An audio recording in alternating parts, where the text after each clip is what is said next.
Hello दोस्तों, मैं हूं निया सिंह दैनिक जागरण के साथ और इस वक्त मेरे साथ जुड़ चुके हैं अर्जुन बिजलानी, जिन्होंने काफी लंबा समय लगा दिया है खतरों से खेलने के लिए। चलिए जानते हैं किस खतरे से खेलने के लिए अब अपने आप को मेंटली कितना प्रिपेयर कर चुके हैं। Arjun, welcome on Dainik Jagran.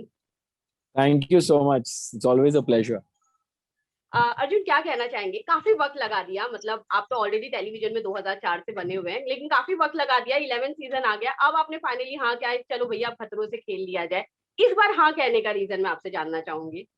इस बार हाँ कहने का रीजन ये था कि पहले तो वक्त था कि मैं ये खतरों के खिलाड़ी करूं, क्योंकि इसके पहले जब भी कोशिश की करने की तो हमेशा डेट्स कभी वर्कआउट ही नहीं हुए, क्योंकि शो के लिए हमेशा ट्रैवल करना पड़ता है 1-1.5 महीने के लिए। तो मेरे फिक्शन शोज को छोड़ के 1-1.5 महीना तो पॉसिबल ही नहीं था, और वो कलर्स के ही शो थे, तो बिल्कुल ही वर्कआउट नहीं हुआ। फिर मैं डांस दीवाने कर रहा था, तो 2 साल वो भी उन्होंने ऑफर किया, बट वो मतलब वो कोशिश की गई, बट वो वर्कआउट नहीं हुआ डेट्स वाइज। तो फाइनली इस साल मैंने डांस दीवाने नहीं किया, एंड आई एम डूइंग खतरों के खिलाड़ी।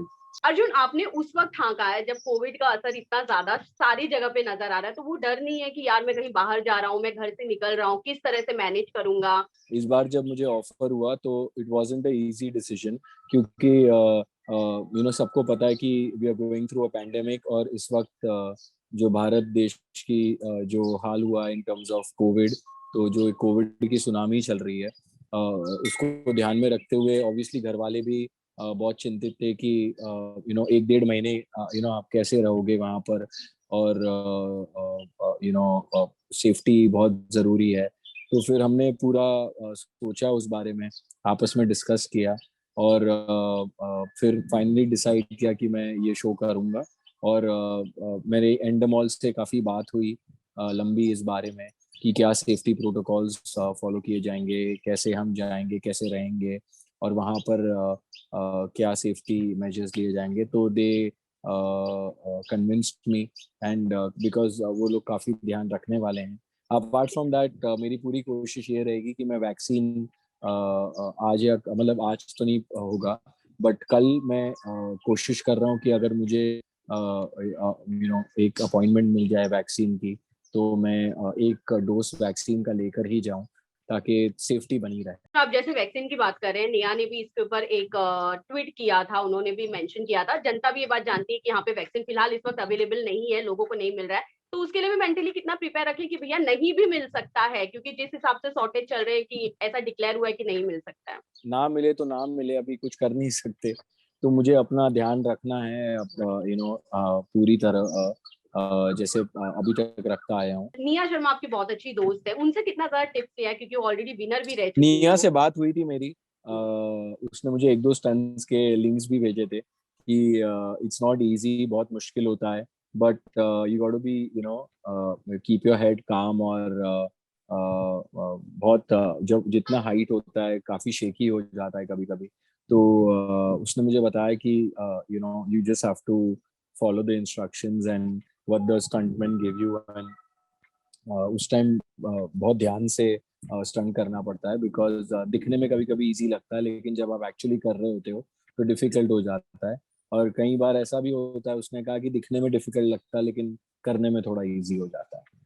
अर्जुन, ऑफकोर्स खतरों से खेलने के लिए आप बिल्कुल तैयार हैं, पर एक बात मैं जरूर कहना चाहूंगी। इससे पहले जो खतरों के खिलाड़ी जो इंडिया में शूट हुआ था, लोग उसे कह रहे थे कि काफी फ्लॉप हो गया था, जस्ट बिकॉज ऑफ इंडिया में शूट हुआ था। इतनी सारी चीजें, एक्टिविटीज नहीं होती आपके पास करने के लिए। इस चीज को आप कितना ज्यादा बिलीव करते हैं? सी वहाँ पर जो एक्सपर्टीज अवेलेबल है इन ऑफ स्टंट्स, शायद यहाँ पर अवेलेबल नहीं है, इसलिए शायद लोगों को ऐसा लगा होगा। बट मुझे नहीं लगता है कि फ्लॉप हुआ सीजन, काफी डिसेंटली डिड वेल। यस, वहाँ पर चीजें, केप टाउन स्पेशली, वहाँ पर बहुत ही एलैबोरेट स्टंट्स होते हैं, तो वो कंपेयर नहीं कर सकते। तो मुझे लगता है कि इस साल का सीजन लोग काफी पसंद करेंगे, क्योंकि केप टाउन में हो रहा है, और केप टाउन में आज तक जितने भी सीजन हुए हैं लोगों को बहुत पसंद आए। अच्छा, अर्जुन, आपके साथ काफी ऐसे बड़े बड़े चेहरे भी आपके आपको पार्ट बनने वाले हैं। कौन सा ऐसा इंसान है जिसे आपको ऐसा लग रहा है कि ये खतरों से ज्यादा बेटर खेल सकता है, मतलब अब तक खेला नहीं पर आपको ऐसा लगता है कि मेंटली वो बहुत अच्छा हो सकता है उसमें? आई थिंक सारे ही कॉम्पिटिटर्स हैं, जहाँ जहाँ जहाँ मतलब दोस्त भी हैं और कंपेटिटर भी है, क्योंकि खतरों के खिलाड़ी हैं। और सबसे बड़ी गलती तब होती है जब हम सोचते हैं कि ये स्ट्रांग है और ये वीक है। आई थिंक अपने ओपोनेंट को कभी वीक नहीं समझना चाहिए। आई थिंक एवरीबडी इसका सब लोग वहां आ रहे जीतने के लिए और स्टंट परफॉर्म करने के लिए। तो किसी को ये कहना कि ये मैं इससे बेटर हूँ या वो शायद ज्यादा अच्छा कर जाएगा, इट्स रियली डिफिकल्ट टू से राइट नाउ। हाँ, कुछ स्टंट्स होने के बाद आप शायद थोड़ा अंदाजा लगा सकते हैं कि इसकी ये वीकनेस है या ये स्टंट मैं इससे बेटर कर पाऊंगा। तो वो अंदाजा कुछ स्टंट्स करने के बाद ही लग सकता है। तो मैं जब दोबारा हम इंटरव्यू करेंगे शायद वहां से अगर हम कभी करें तो मैं आपको तब बताऊंगा इस सवाल का जवाब। जाते थे अपने फैंस को क्या मैसेज देना चाहेंगे, क्योंकि इस बार आप 2 खतरों से खेलने वाले, एक कोविड का खतरा रहेगा और एक खतरों के खिलाड़ी का, तो जाते जाते आप क्या मैसेज देना चाहेंगे? बस मैं उनको यही कहूंगा कि keep me in your prayers. I think everybody needs prayers right now. Just hope that I fall sick. None of us fall sick. We all go safe and come back safe. And मैं भी वो वहाँ पर रहूँगा, लेकिन my prayers are always on. ऐसे time पे बहुत ज़रूरी हो जाता है कि हम जितना हो सके लोगों की हेल्प करें, दुआ करें। तो नाउ अगर हम भी प्रिपेयर्ड नहीं, मतलब if you don't start doing it now, then God save us. Arjun, thank you so much हमसे बात करने के लिए, एंड ऑल द बेस्ट खतरों के खिलाड़ी के लिए, एंड आई होप तो आपकी हेल्थ हमेशा ही अच्छी रहे। Thank you so much. Thank you. Thank you Arjun, thank you.